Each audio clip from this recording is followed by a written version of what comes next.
Hi, நான் அம்மா பேசுகிறேன். நேற்று பாரதிராஜ ஐயாவோட பையன் மனோஜ் தம்பி இறந்து போயிட்டாங்க. நான் இரங்கல் தெரிவிச்சுக்கிட்டேன். நான் நேற்றே இதை தெரிவிச்சிருக்கணும். ஏன் இன்னைக்கு தெரிவிக்கணும்னா, நேற்று பூரா எனக்கு மனசுக்கு ரொம்ப கஷ்டமாக இருந்தது. ஏன்னா ஒரு தாயும் தகப்பனும் இருக்கும்போது ஒரு குழந்தைகளோட இழப்பு எப்படி இருக்குன்னு அந்த தாயும் தகப்பனுக்கும் தான் தெரியும். நான் அதை முழுசாக அனுபவித்தவன். 24 வயசு வரை ஒரு பையனை வளர்த்து ஒரு ஃபயர் ஆக்சிடெண்ட்டை பலி கொடுத்துட்டு என்னோடய மனநிலைமை எப்படி இருந்ததுன்னு இன்றைக்கி அந்த தாயை அனுபவிச்சுக்கிட்டு இருக்காங்க.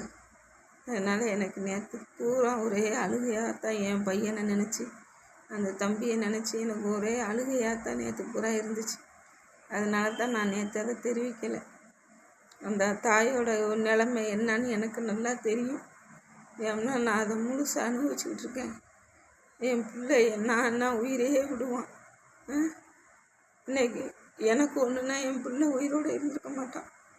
இன்னைக்கு என் பிள்ளைக்கு ஒன்று ஆகி என் பிள்ளை என்னோட இல்லை.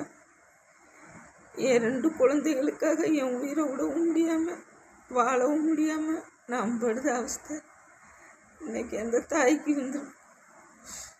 அந்த தாய்க்காக நான் இரங்கல் தெரிவிச்சுக்கிடுவேன். எனக்கு மனசுக்கு ரொம்ப வேதனையாக இருந்தது. நேற்று பூரா அதையே தான் நான் யூடியூப்பில் பார்த்துக்கிட்டு இருந்தேன்.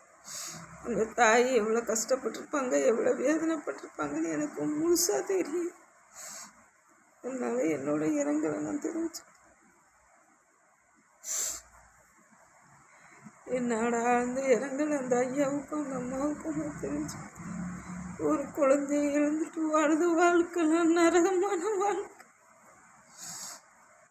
நான் நினைப்பேன், இந்த நிலைமை என்னோட எதிரிக்கு கூட வரக்கூடாதுன்னு நான் நிறைய திருப்பி நினச்சி சாமி கும்பிட்ருக்கேன். எனக்கு பாரதிராஜாவை ரொம்ப பிடிக்கும். அவங்க படத்தை எனக்கு ரொம்ப பிடிக்கும்.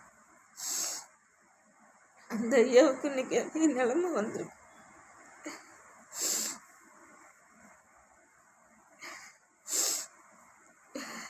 நான் இரங்கல் தெரிவிச்சுக்கிறேன். இந்த வீடியோ போட்டு வணக்கம்.